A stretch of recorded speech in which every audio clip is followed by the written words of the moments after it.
పరిశుద్ధ నామమునకు మహిమ చెల్లును గాక. మరొక వాగ్దానంతో మీ ముందుకు రావడానికి ప్రభు చూపిన కృపను బట్టి ప్రభు నన్ను గణపరుస్తున్నాను. ప్రతినిత్యం ఇలా వాగ్దానం చూస్తున్నాను. దేవుడు నిజంగా గొప్పవాడు, బలమైన కార్యాలు చేయటకు సమర్థుడైన దేవుడై ఉన్నాడు. ఈవేళ ప్రభు మనకి ఇస్తున్న వాగ్దానం కీర్తనల గ్రంథం 54వ కీర్తన 7వ వాక్యాన్ని ప్రభు మనకు వాగ్దానం ఇస్తున్నారు. ఆపదలన్నిటిలో నుండి ఆయన నన్ను విడిపించి ఉన్నాడు. నా శత్రువుల గతిని చూచి నా కన్ను సంతోషించుచున్నది. దేవునికి స్తోత్రం. నిజమే, మన దేవుడు చాలా ఆపదల్లో నుండి మనల్ని విడిపిస్తున్న దేవుడై ఉన్నాడు. చాలామంది వారి జీవితంలో ఏం చేస్తూ ఉంటారంటే, ఆపదలు రాగానే, కష్టములు రాగానే, బాధలు రాగానే దేవుడిని ఏం చేస్తూ ఉంటారంటే విడిచిపెట్టేస్తూ ఉంటారు. అంటే ఎప్పుడు సుఖం ఉండాలని, ఎప్పుడు సంతోషం ఉండాలని, ఎప్పుడు నెమ్మది ఉండాలని కోరుకుంటారు. కానీ మానవ జీవితం అనేది సుఖము సంతోషం అనేది ఎప్పుడు ఉండదండి. ఏదో ఒక సమయంలో, ఏదో ఒక సందర్భంలో సుఖము సంతోషం అనేది మానవునికి ఎదురవ్వకుండా శోధనలు అనేవి వస్తూ ఉంటాయి. ఎందుకంటే భూమి మీద మనుష్యుడు కోరికల వాది కాబట్టి ఏదో ఒక శోధన ఎదురవుతూనే ఉంటుంది. కానీ ఇక్కడ ఏమంటున్నాడంటే, ఆపదలన్నిటిలో నుండి ఆయన నన్ను విడిపించుచున్నాడు. చాలామంది ఏం చేస్తారంటే, కష్టం రాగానే ప్రార్థన మానేస్తారు, శోధన రాగానే ప్రార్థన విడిచిపెడతారు. దేవుడు ఎక్కడున్నాడండి? దేవుడు ఉంటే మాకు ఎందుకు ఇలా జరుగుతుందండి? దేవుడు ఉంటే మా బ్రతుకు ఎందుకు ఇలా అవుతుందండి? దేవుడు ఉంటే మా భవిష్యత్తు ఎందుకు ఇలా అవుతుందండి అని చాలామంది ప్రశ్నలు వేస్తూ ఉంటారు.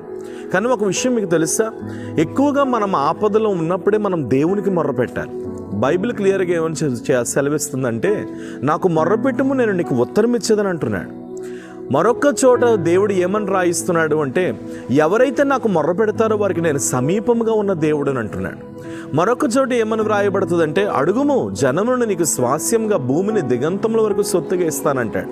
అప్పుడు దేవుడిని ఎప్పుడు కూడా మనం మన శ్రమకాలంలో, మన కష్టంలో, మన శోధనలో దేవుడిని ఏం చేస్తూ ఉండాలంటే, మనం అడుగుతూ ఉండాలి. మనం అడగాలి, ప్రభువా నాకు ఈ అవసరం ఉంది, నాకు ఆ అవసరం ఉంది, నేను ఈ కష్టంలో ఉన్నాను, నేను ఈ బాధలో ఉన్నాను, నేను ఈ శోధనలో ఉన్నాను, నేను ఈ కన్నీటిలో ఉన్నాను అని ప్రభువును మనం అడిగినప్పుడు ఖచ్చితంగా మన ఆపదలన్నిటిలో నుండి ప్రభు విడిపించుటకు సమర్థుడైన దేవుడై ఉన్నాడు.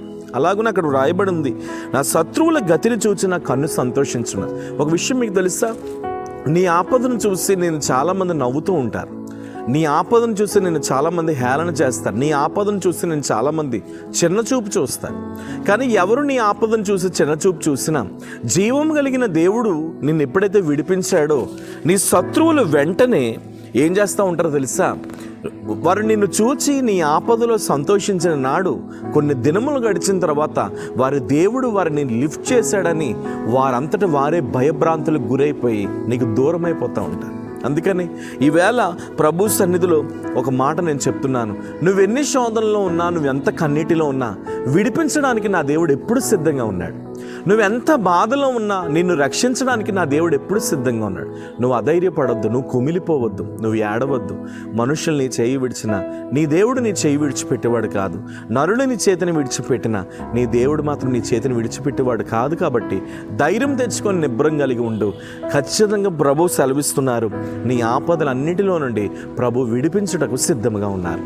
ప్రేమ కలిగిన పరిశుద్ధ తండ్రి, ఎంతమందితో అయితే ఈ వాగ్దానం మాట్లాడుతున్నావు, వారి ఆపదలన్నిటిలో నుండి వారు విడిపించబడుదురుగాక, వారి శోధనలన్నిటిలో నుండి వారు విడిపించబడుదురుగాక.